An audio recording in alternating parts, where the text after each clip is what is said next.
How does a man worth $8 billion lose everything in a single night? For Sterling Blackwood, the answer began with a microphone and a fatal mistake. At a gala celebrating his genius, he decided to publicly discard his pregnant wife for his young mistress, announcing the affair to the world. He saw it as a power move, the start of a new life. He never anticipated his wife would have a plan of her own, one that involved divorce papers, a camera crew, and a devastating clause in their prenup that would cost him not just his money, but his entire kingdom. The grand ballroom of the Astor Hotel was a universe unto itself, a swirling galaxy of champagne flutes, diamond earrings, and calculated smiles. Every star in New York's high society firmament was present, orbiting one central sun, Sterling Blackwood. Tonight was his coronation. The Apex Gala, an annual charity event, had chosen to honor him with its Visionary of the Year award. It was more than an award. It was a confirmation of his status as a modern-day king, the founder and CEO of Ether Innovations, a tech behemoth that had reshaped the digital landscape. Sterling stood near the marble-clad stage, a statuesque figure in a custom Tom Ford tuxedo. His dark hair was perfectly coiffed, his jawline sharp, and his eyes a cool shade of gray, swept across the room with the easy confidence of a man who owned it. He wasn't just in the room. The room belonged to him. Every handshake was an act of fealty, every laugh a tribute. He was the master of this universe, and he savored the feeling like a vintage Bordeaux. On his arm was Scarlett Dubois. She was, in a word, breathtaking. A cascade of auburn hair fell over the bare skin of her back, showcased by a backless emerald gown that clung to her like a second skin. She was 24, a full 15 years younger than Sterling, an actress with a handful of minor roles and a major talent for capturing the spotlight. She moved with a liquid grace, her laughter a musical note in the symphony of chatter. To the uninitiated, she was simply his stunning companion for the evening. But to the inner circle, the whispers had been circulating for months. She was the reason Sterling's wife Amelia was so conspicuously absent. Robert Finch Sterling's harried but loyal head of communications hovered nearby, his face a mask of professional calm that barely concealed his churning anxiety. "The press is loving this, Sterling," he murmured, adjusting his glasses. "Forbes, the Chronicle, Bloomberg. They're all here. The coverage for the Ether Gen 2 launch next quarter will be phenomenal." "As it should be, Robert," Sterling replied, his voice a low baritone that commanded attention. He squeezed Scarlett's hand, his thumb stroking her knuckles. "Success should be celebrated, not hidden away." Scarlett looked up at him, her eyes wide, with what appeared to be pure adoration. "You deserve all of this, darling. Everything you've built. It's awe-inspiring." Her words were honey, and Sterling drank them in. He felt a surge of validation. This was what he wanted. Not the quiet, dignified partnership he had with Amelia, a relationship forged in cramped apartments and over instant noodles while he was building his empire. Amelia was a partner from the chapter of his struggle. Scarlett, he believed, was the prize for his victory. Amelia understood balance sheets. Scarlett understood the power of a perfectly timed photograph. In his mind, the choice was clear. Amelia. The thought of her was a minor discordant note in his triumphant symphony. He knew she wouldn't be here. Her pregnancy, now in its 7th month, had been difficult. The official story was that she was resting on doctor's orders. It was a convenient, respectable lie that covered the chasm that had opened between them. The arguments, the cold silences, the nights he spent at his penthouse office which was in reality Scarlett's lavishly appointed apartment overlooking Central Park. He had convinced himself that the separation was for the best, a slow, inevitable uncoupling. He told himself he was being gentle, letting the marriage die a natural death before he began his new life. He was, of course, lying to himself. He was a coward, hiding behind excuses and waiting for the perfect moment to drop the guillotine. He believed this night was that moment. The gala was more than just an awards ceremony. It was a performance, and Sterling was its lead actor and director. He moved through the crowd, Scarlett a glittering accessory on his arm, accepting congratulations, making pronouncements on the future of technology and charming investors. He spoke of Ether's new philanthropic arm, a project designed to bring tech education to underprivileged communities. It was a brilliant PR move, one that Amelia had ironically conceptualized months ago before their world had fractured. He delivered the lines she had helped him write, feeling no shame, only a sense of entitlement. He had made it a reality, so in his mind, it was his creation. He's a force of nature. One guest, a banking tycoon named Arthur Cole, remarked to his companion. Built Ether from nothing, and the woman on his arm, a significant upgrade. The words, though whispered, seemed to hang in the air, a reflection of the brutal calculus of their world. As the dinner service concluded and the clinking of cutlery faded, a hush fell over the ballroom. The event's host, a well-known television personality, took the stage. He delivered a glowing tribute to Sterling, listing his achievements like verses in a hymn. The speech was filled with words like innovator, disruptor, and titan. Sterling listened, his expression a careful blend of humility and pride. He felt Scarlett squeeze his hand again, a silent electric charge of encouragement. Ladies and gentlemen, the host concluded, his voice booming.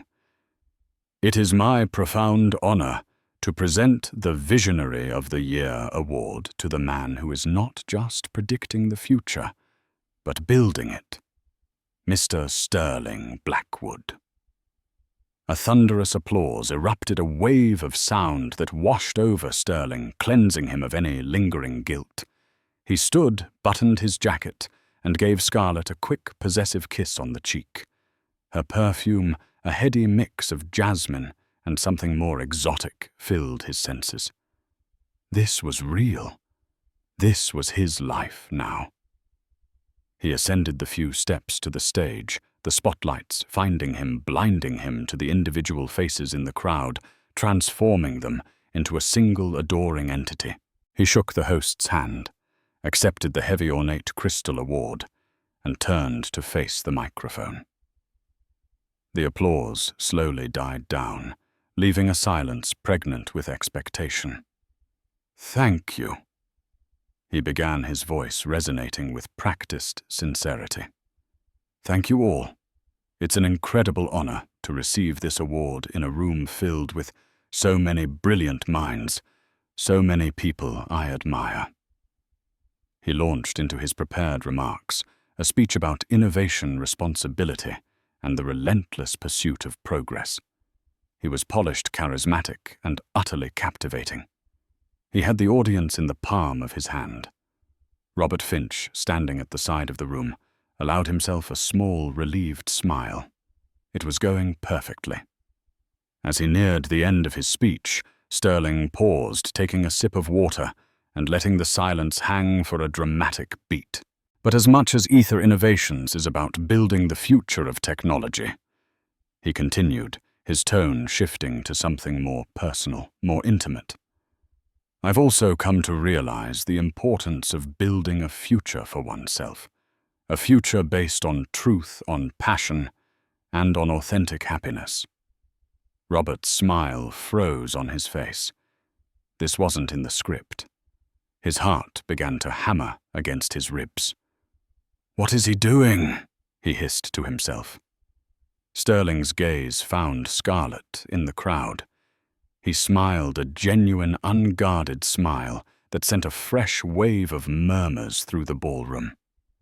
For a long time, I was living a life that was expected of me, not the one I truly wanted. But life, if you're lucky, gives you a chance for a new beginning, a chance to be honest. He set the award down on the lectern with a soft thud. And my new beginning is with a woman who has shown me what true partnership, what true love really means. He gestured towards Scarlett. I want to share my happiness with all of you tonight. Ladies and gentlemen, please join me in celebrating the incredible woman by my side. He paused, letting the suspense build to a crescendo, his eyes gleaming in the spotlight. My partner, my love, and my future wife, Scarlett Dubois. The announcement hit the room like a sonic boom. The silence that followed Sterling's declaration was deeper and more profound than any that had preceded it. It was a vacuum sucking the air and warmth out of the grand ballroom. For a full 3 seconds, the only sound was the hum of the air conditioning and the frantic beating of 200 hearts. The collective shock was a physical presence, a palpable entity that settled over the silks and jewels. Then the universe rushed back in. A single champagne flute dropped by a nerveless hand shattered on the polished floor, the sound like a gunshot. It broke the spell. A low, unified gasp swept through the crowd, followed by an explosion of whispers that grew into a roar. Phones previously hidden under napkins or tucked into evening bags emerged as if summoned by a single command. Their screens lit up the dim room, a constellation of tiny, hungry eyes, all pointed at the stage. Sterling Blackwood stood at the lectern, bathed in the white glare of the spotlight, a triumphant, almost messianic expression on his face. He had just detonated a bomb in the middle of his own life and seemed to believe the fallout was beautiful like fireworks. He saw not the scandal, but the liberation. He had finally spoken his truth, and the world would just have to adjust. Down at her table, Scarlett Dubois was the picture of overwhelmed, tearful joy. She brought a delicate hand to her lips, her eyes glistening. It was a masterful performance of surprised ecstasy. She rose slowly, gracefully, as Sterling beckoned her to the stage. She seemed to float through the parted sea of guests, her emerald dress shimmering. Every eye was on her, a mixture of envy, pity, and naked curiosity in their gazes. She was the woman who had won the billionaire. But she was also the home wrecker, the other woman now publicly crowned. The title came with both a kingdom and a scarlet letter. As she reached the stage, Sterling took her hand, his grip firm and possessive. He raised their joined hands in the air as if they had just won a championship. This was his victory lap. He leaned into the microphone, his voice booming over the rising tide of gossip. She has made me the happiest man alive. The flashbulbs from the press section, which had been popping intermittently, now erupted into a relentless, blinding strobe. It was a feeding frenzy.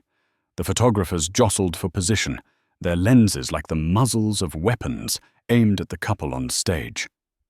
Sterling over here. Scarlett, give us a smile. The questions came next, shouted from the floor. Mr. Blackwood, are you confirming your separation?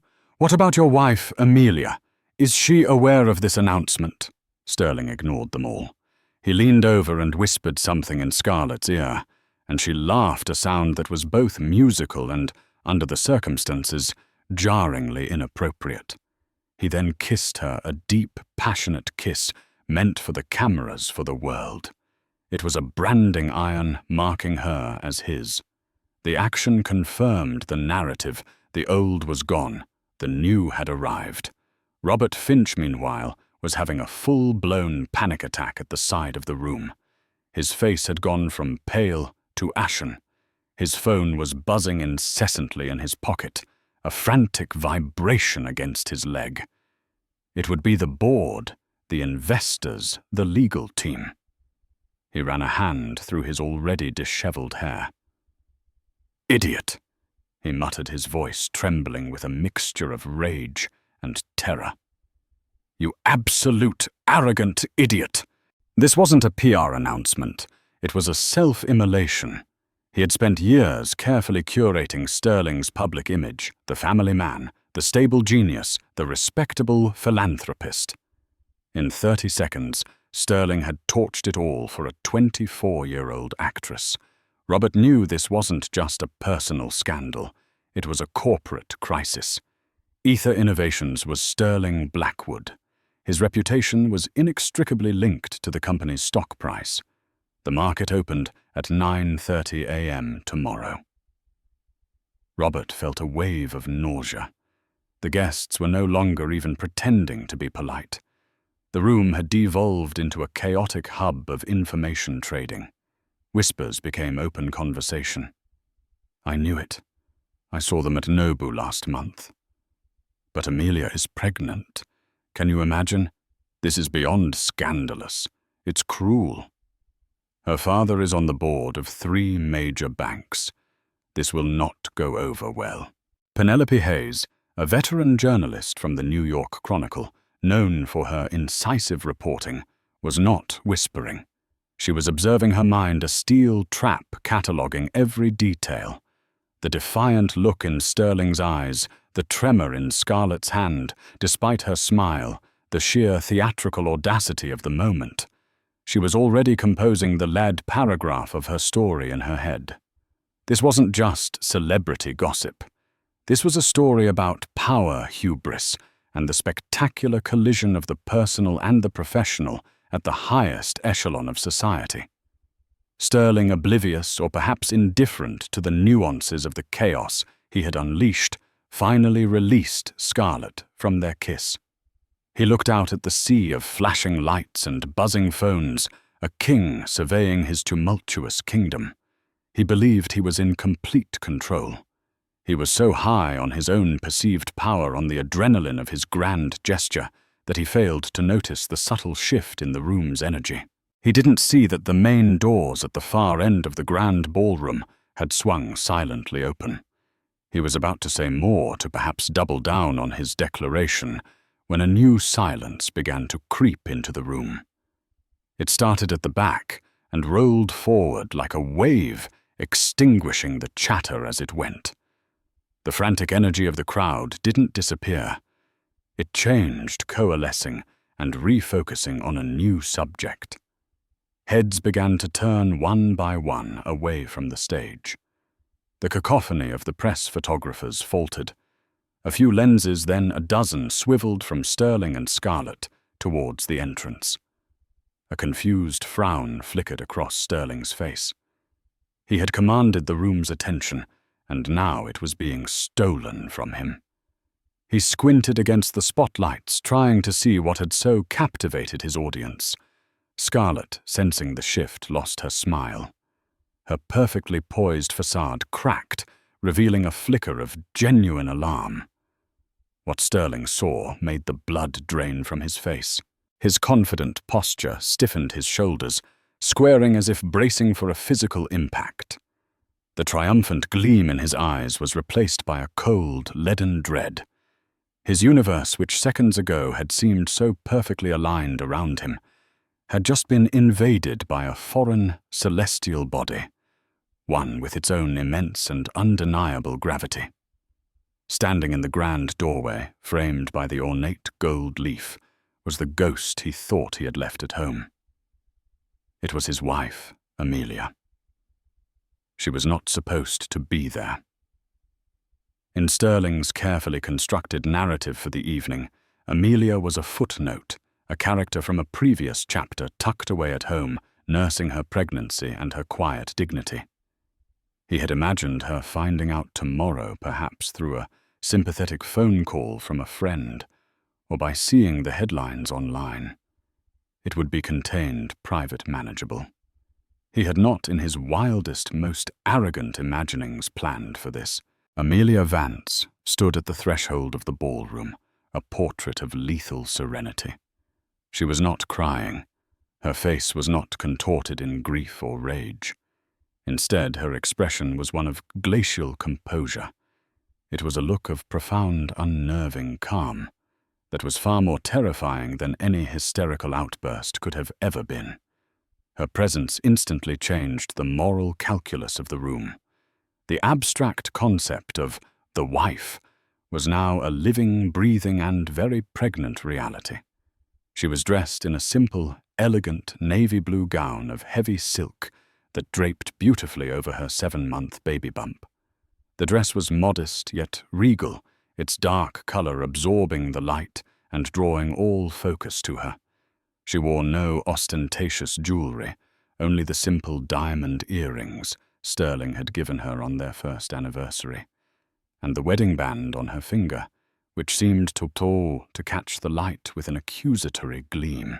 Her blonde hair was pulled back into a severe classic chignon, accentuating the sharp, intelligent lines of her face. She looked not like a victim, but like a queen about to pass sentence. She was not alone. Flanking her were 2 other figures. On her right was Genevieve Croft, her lawyer. Croft was a legend in New York's divorce courts, a woman known for her razor-sharp intellect and her take-no-prisoners approach. She was tall, dressed in a severe black pantsuit that was a stark statement of business in this sea of couture. On Amelia's other side was a man in a simple suit holding a professional-grade video camera, its red recording light glowing like a malevolent eye. He was not with the press corps. His presence felt official, deliberate. The room was now utterly silent. The journey from the ballroom doors to the foot of the stage was perhaps 50 yards, but it felt like a mile.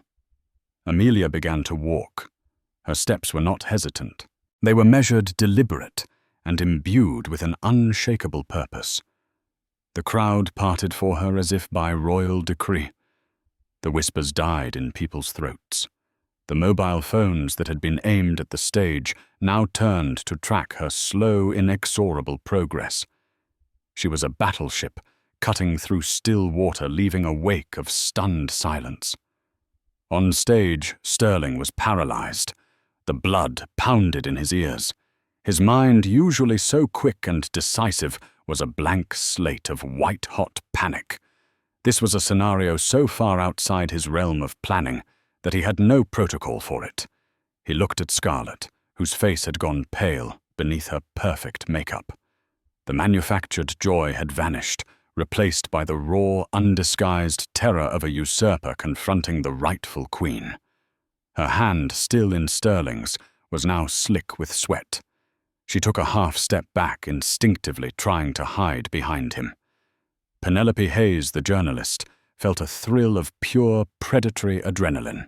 She gestured subtly to her photographer. "Get her face," she mouthed. "Every expression."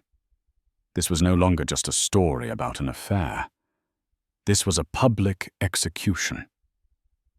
Amelia's eyes were fixed on one person, and one person only, her husband. She didn't look at the shocked faces of their friends and colleagues. She didn't acknowledge the flashing cameras or the pointing phones. Her gaze was a laser beam, and it pinned Sterling to the back of the stage. He could feel its physical weight. In her eyes, he saw none of the warmth he had once known, none of the love they had shared. He saw only a vast, cold emptiness, the dead calm at the center of a hurricane. As she drew closer, the details of her appearance became sharper. He noticed the dark circles under her eyes, a testament to sleepless nights, but they did not make her look weak. They made her look formidable, like a warrior who had been through a great battle and had emerged harder, stronger. Her pregnancy was not a vulnerability. It was her armor. It was a visible symbol of his betrayal, a living, growing testament to the family he was trying to discard. She reached the foot of the stage and stopped. She did not need to raise her voice. She did not need to scream. The charged silence of the room amplified her very presence. She simply stood there looking up at her husband and his mistress, and waited. The power dynamic in the room had been completely inverted. Minutes ago, Sterling had been the king on his throne.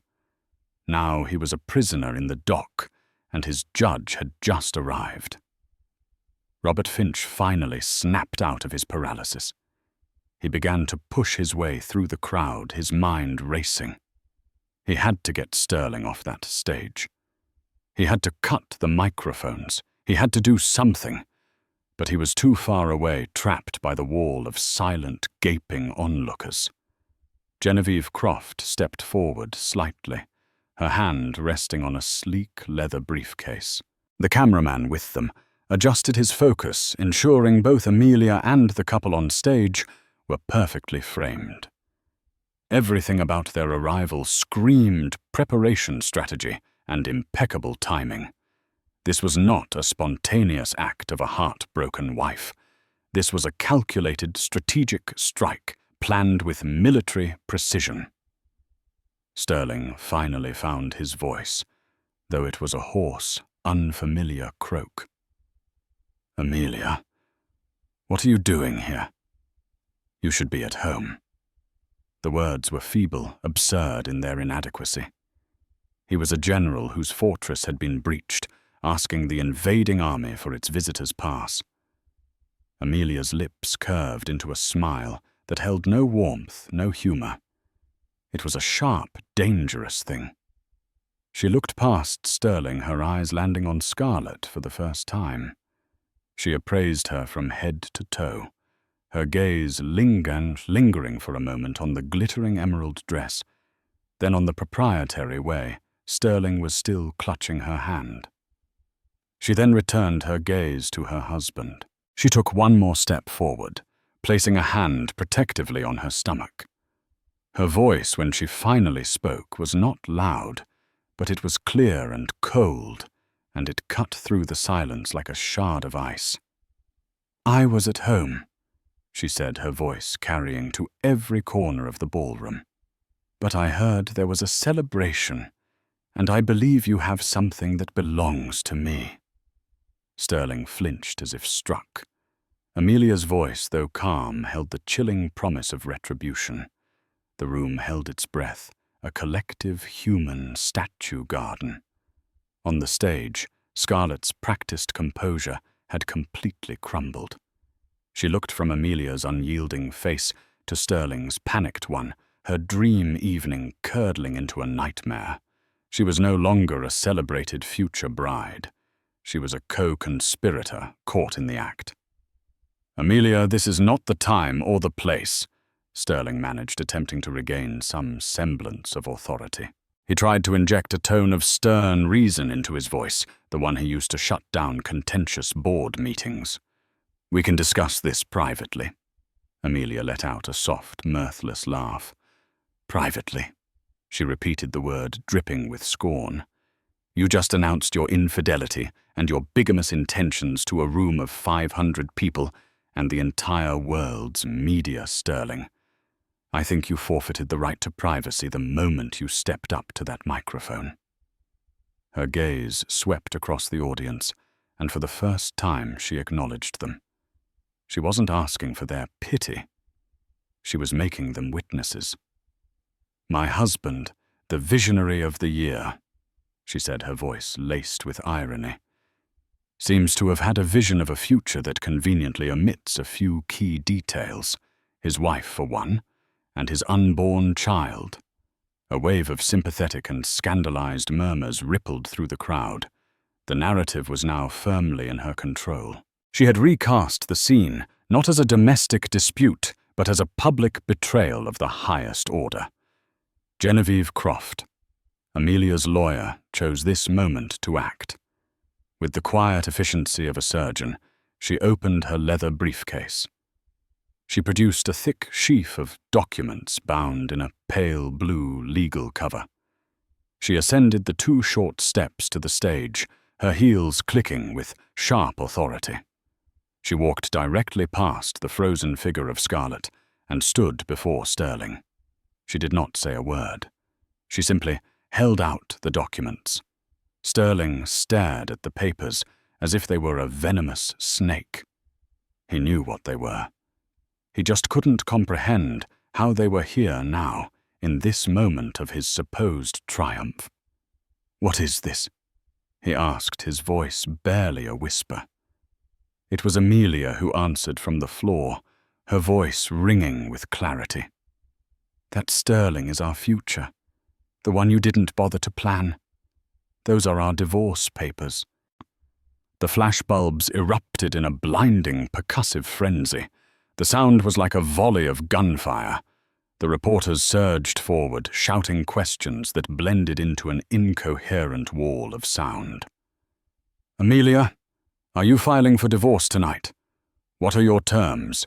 Mr. Blackwood, any comment?" Sterling didn't take the papers. Genevieve Croft, undeterred, placed them firmly on the lectern, right on top of his award acceptance speech. The symbolism was brutal. His personal downfall was literally eclipsing his professional peak. "You can't do this," Sterling stammered, his eyes darting between Amelia and the legal documents. His mind was scrambling, trying to find a move, a strategy, but he was hopelessly outmaneuvered. "Oh, I can," Amelia said, her voice hardening. "And I have. But there's a more pressing issue, isn't there?" She looked directly at Scarlet, who physically recoiled. "You seem to be under a slight misapprehension, Ms. Dubois. Sterling made you a promise he is legally unable to keep." She turned her focus back to her husband, her eyes blazing with cold fire. "You see, you can't have a future wife, Sterling, when you are still very, very much married to your current one." The finality in her tone was absolute. Checkmate. Scarlet, finally breaking her silence, turned to Sterling, her voice a high-pitched, panicked whisper. "Sterling, what is she talking about?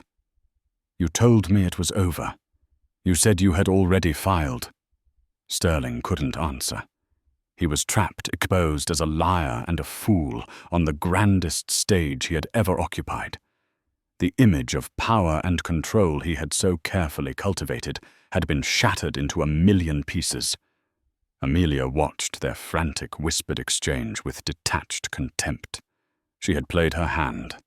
It was time for her exit. She gave a slight nod to her lawyer. Genevieve Croft descended the steps and rejoined her side. The cameraman, who had captured the entire exchange in unflinching high definition, lowered his camera. His job was done. With one last, lingering look at the wreckage of her husband on the stage, Amelia turned her back on him. She did not rush. She walked away with the same deliberate, regal pace with which she had arrived. She had come, she had conquered, and now she was leaving. The crowd parted for her once again, their faces a mixture of awe, pity, and admiration.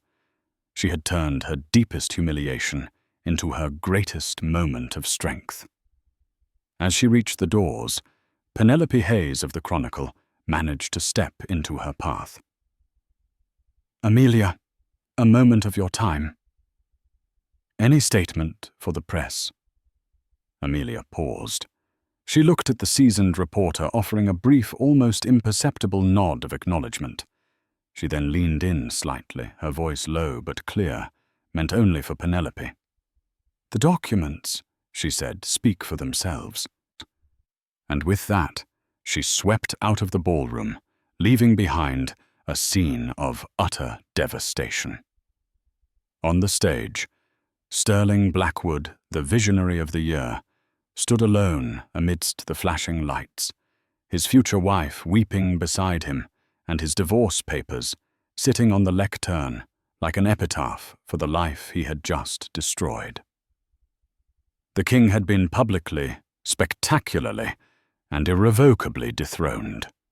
The Apex Gala did not end. It disintegrated. Within minutes of Amelia's departure, the ballroom was in chaos. Sterling was hastily bundled off the stage, by a panicked Robert Finch and a pair of hotel security guards, his face a mask of disbelief and fury. He was bundled through a service corridor and into a waiting car, shielded from the baying pack of reporters who had swarmed the hotel entrance. Scarlett was left behind. Abandoned on the stage, she was quickly engulfed by a tide of journalists shouting questions. Her tear-streaked face, a portrait of bewildered misery, would be on the cover of every tabloid the next morning. The story exploded across the internet. The video, presumably leaked from Amelia's private cameraman, went viral within the hour. Blackwood downfall was trending worldwide. News outlets dissected the footage frame by frame, Sterling's arrogant announcement, Amelia's chilling entrance, the public serving of the divorce papers. It was a morality play for the digital age, and the world was captivated. The immediate professional fallout for Sterling was catastrophic. By the time the New York Stock Exchange opened the next morning, Ether Innovations was already in free fall. Pre-market trading showed the stock down by 15%. The board of directors convened an emergency meeting. The scandal wasn't just about infidelity, it was about judgment. How could a CEO, who demonstrated such reckless, arrogant, and poor decision-making in his personal life, be trusted to steer a multi-billion-dollar corporation? The visionary of the year was now seen as a liability, his name a toxic asset. The initial news reports focused on the salacious details of the divorce. Pundits speculated on the settlement. Given Sterling's estimated net worth of $8 billion and the public nature of his humiliation of Amelia, they predicted she would walk away with one of the largest divorce settlements in history. Sterling, holed up in his penthouse with a team of frantic lawyers, was prepared for this. He was ready to write a check, a massive one, to make this go away. He would lose a fortune, but he would keep his company, his kingdom. He believed he could weather the storm. He was wrong. He had fundamentally misunderstood the nature of the war Amelia was waging. 3 days after the gala, Penelope Hayes of the New York Chronicle secured the exclusive interview she had been chasing. Not with Amelia, who remained completely silent, but with her lawyer, Genevieve Croft. They met in Croft's sterile, intimidatingly minimalist office, overlooking the city. Penelope got straight to the point. "The world is talking about the money, Genevieve. Is Amelia going for half of his fortune?" Genevieve smiled, a thin, knowing smile. "Mr. Blackwood's fortune is certainly a component," she said, her voice precise and cool. "But Amelia has never been primarily motivated by money. She is motivated by principle and by justice." "What does justice look like in this case?" Penelope pressed, sensing there was more to the story. This was the moment Genevieve had been waiting for. She leaned forward, her eyes locking with Penelope's. "Everyone is focused on the divorce papers. They're looking at the wrong document. The key isn't the dissolution of the marriage. It's the enforcement of the prenuptial agreement they signed 9 years ago." Penelope frowned. A prenup usually protects the wealthier party. It would limit Sterling's liability, not increase it. "Usually," Genevieve agreed. But Amelia was a successful investment banker before she left her career to support Sterling and help build Ether's public profile. She was no fool. Her father insisted on a prenup not to protect Sterling's future wealth, but to protect Amelia from this very kind of implosion. At her insistence, a unique set of clauses was included. She slid a single redacted sheet of paper across the polished desk. Penelope picked it up. "There is, of course, a standard infidelity clause," Genevieve explained. "It's punitive, granting Amelia a significant lump sum payment far exceeding a standard settlement. But that's just the appetizer. The main course is Clause 12B. Penelope's eyes scanned the document, Clause 12B. It was titled the Moral Turpitude and Reputational Damage Clause. Sterling was the face of the company, Genevieve continued. His image and the company's value were intrinsically linked. This clause states that if one party, through an act of public moral turpitude, causes significant and demonstrable financial or reputational harm to Ether Innovations, the other party is entitled to immediate and severe compensation. What kind of compensation? Penelope asked, her heart beginning to beat faster. This was big. It's not financial, Genevieve said, delivering the killer line. The penalty isn't gauche. The penalty is a transfer of assets. Specifically, it triggers the transfer of 51% of Sterling Blackwood's personal voting shares in Ether Innovations to Amelia Vance. Penelope Hayes stared at the lawyer, her mind reeling to process the information. It wasn't about the money. It was never about the money. It was about power. It was about control. Amelia wasn't trying to take Sterling's fortune. She was trying to take his company. His public announcement at the gala, followed by the stock plummeting 22% in 2 days. That's your trigger. Penelope stated, the pieces clicking into place. It's the very definition of the clause, Genevieve confirmed. He publicly humiliated his pregnant wife, announced an intention to commit bigamy, and in doing so single-handedly wiped over $4 billion off the company's market capitalization. It's the cleanest trigger event I've ever seen in my career. The article was published the next morning under a banner headline, "The Billion-Dollar Betrayal, Blackwood's Prenup Could Cost Him His Empire." The story sent a new shockwave through Wall Street and Silicon Valley. Sterling Blackwood hadn't just made a personal mistake. He had committed corporate suicide. He had been so blinded by his own arrogance, so eager to discard the woman who had helped build him, that he had forgotten the fine print of the contract he signed years ago. The twist was brilliant in its brutality. Amelia wasn't the scorned wife seeking revenge through alimony. She was the shrewd strategist, the wronged queen who had been given the contractual keys to the kingdom by the king himself. He had handed her the weapon, and his own hubris had loaded the bullet. Now she was simply pulling the trigger. The battle for Sterling's billions was over. The war for Ether Innovations had just begun. The revelation of Clause 12B turned the public scandal into a legendary corporate showdown. Sterling Blackwood, who had been licking his wounds and planning a financial settlement, was now fighting for his professional life. He assembled a ferocious legal team, decrying the prenup as unconscionable and predatory. His lawyers painted Amelia as a vindictive gold digger, a Machiavellian schemer who had been waiting for years to pounce. But the narrative wouldn't stick. Public sympathy was overwhelmingly with the pregnant wife he had so cruelly cast aside. The contract was ironclad, signed by Sterling when he was desperate for Amelia's family connections to secure his first round of funding. He had been so focused on protecting his then meager cash that he had been careless with the currency he now valued most control. Ether Innovations was paralyzed. The board was fractured, with some loyalists supporting Sterling and others terrified of the ongoing stock hemorrhage and the potential for shareholder lawsuits calling for his immediate resignation. The company that had been the darling of the tech world was now a punchline, its visionary leader embroiled in the messiest divorce of the decade. Weeks turned into a brutal, grinding month of legal skirmishes and media attacks. Sterling grew haggard, the confident titan replaced by a cornered, paranoid man. He became obsessed with the idea that this was all a conspiracy, that someone had manipulated events to lead him to this downfall. His primary target of suspicion was Scarlett Dubois.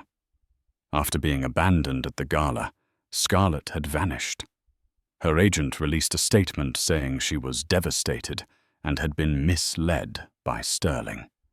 She played the part of the naive, heartbroken young woman caught in the crossfire.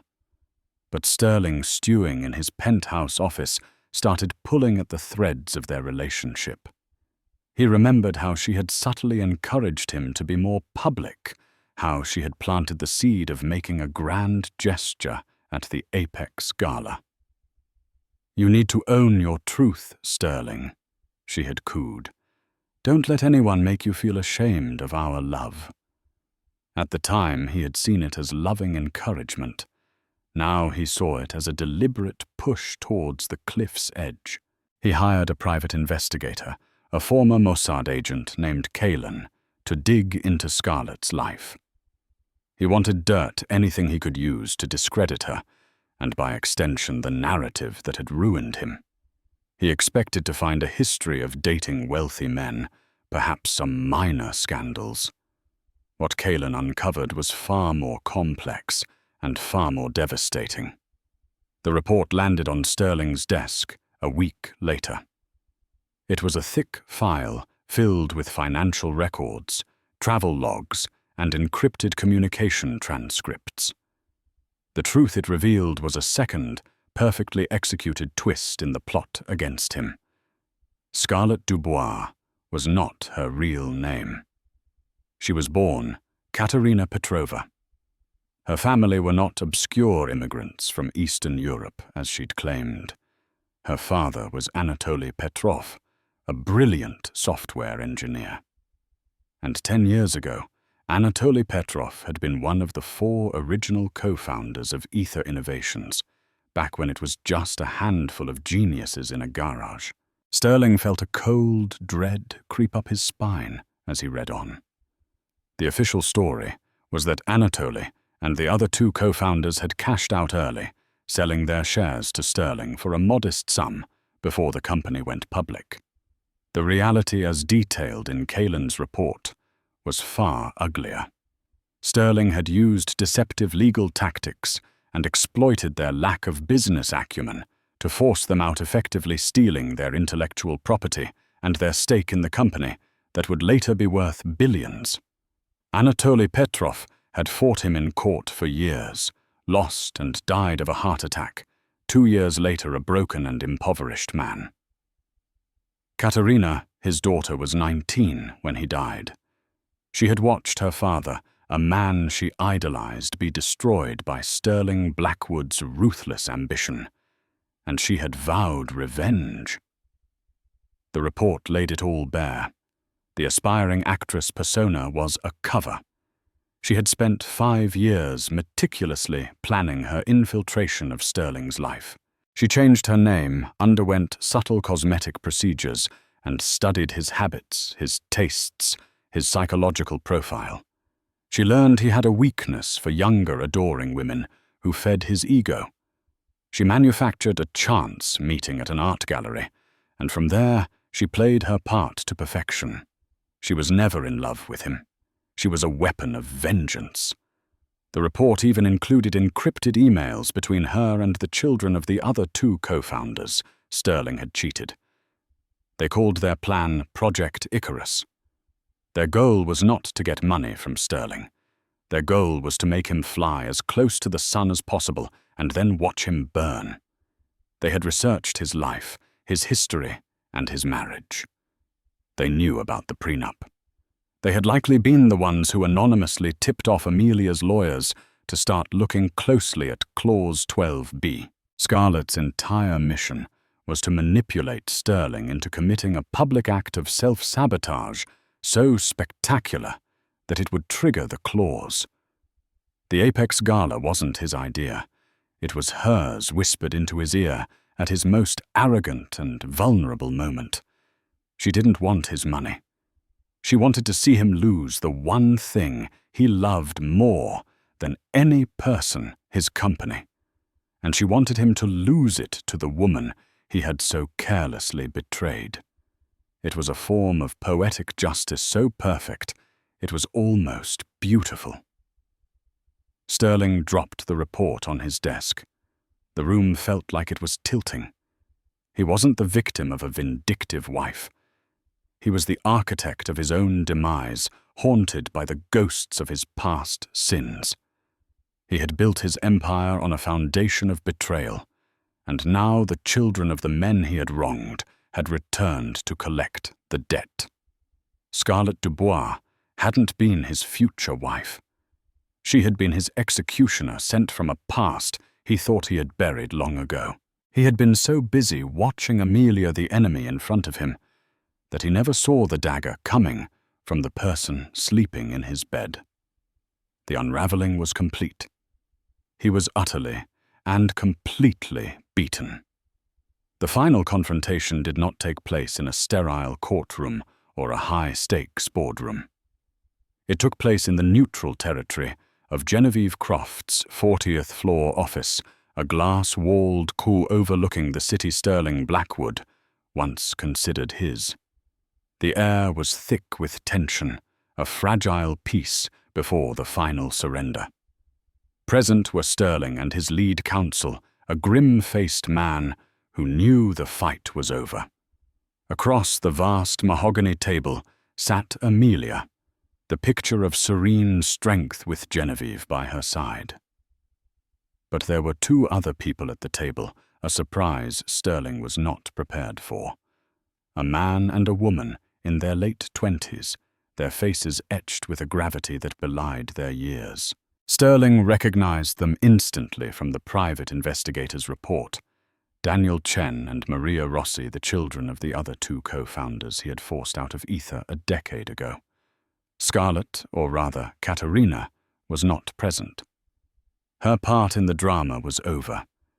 There were no pleasantries. Genevieve Croft began, her voice crisp and formal.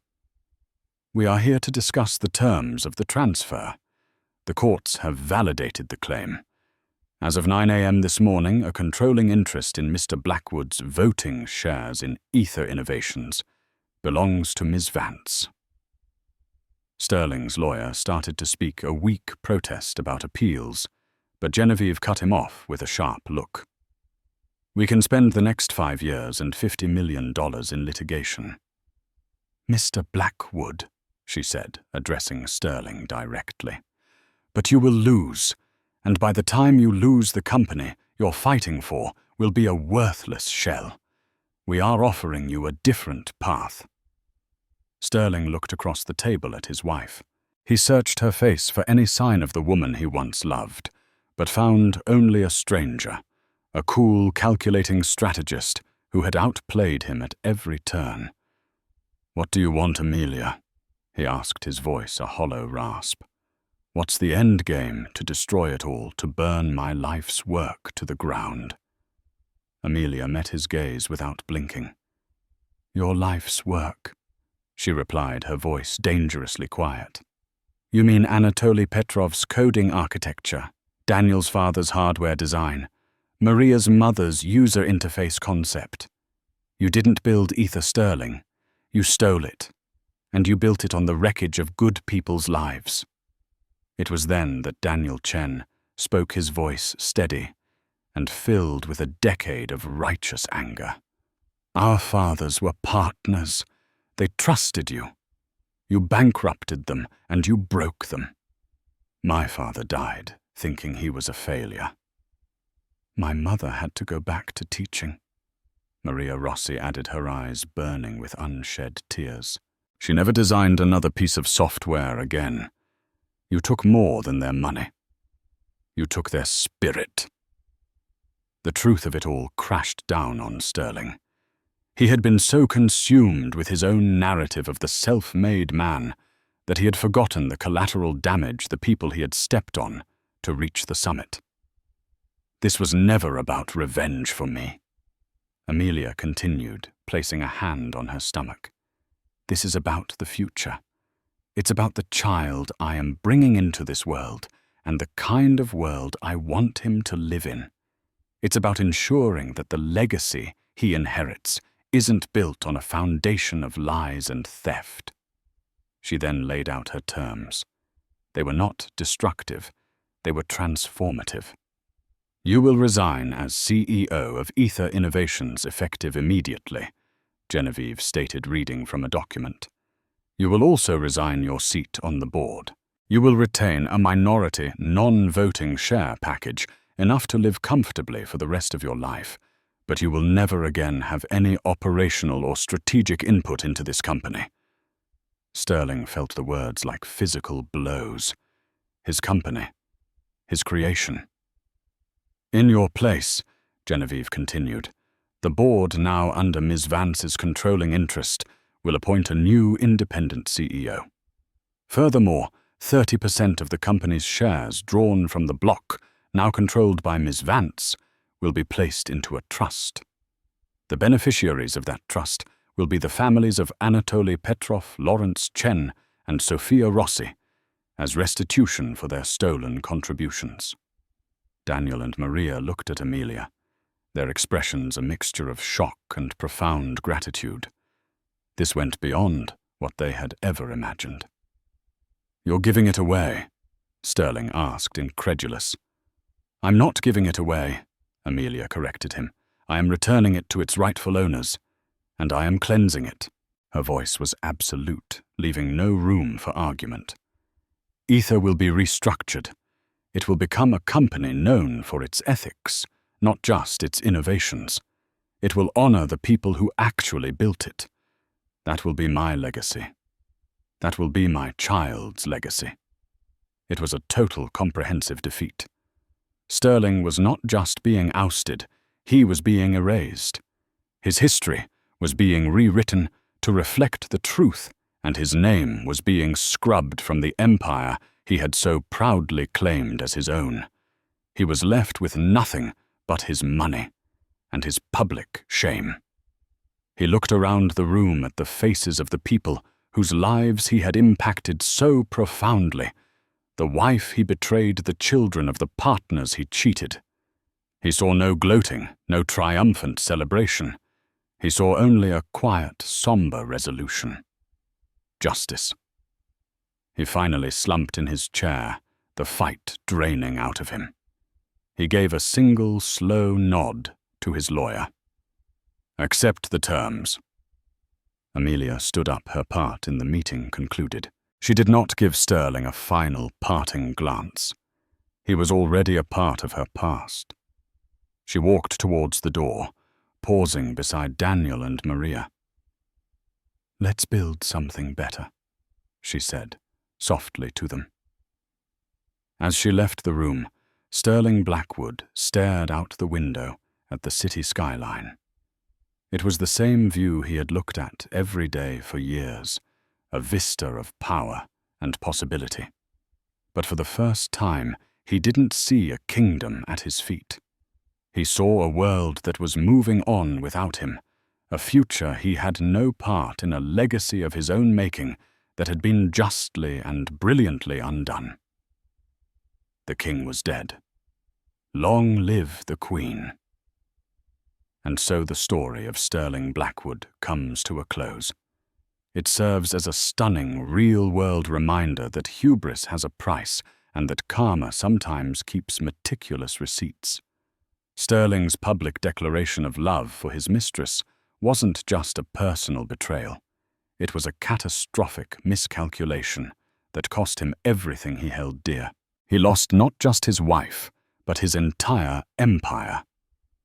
Amelia Vance, once the silent partner, emerged not as a victim, but as a master strategist. She didn't just get even.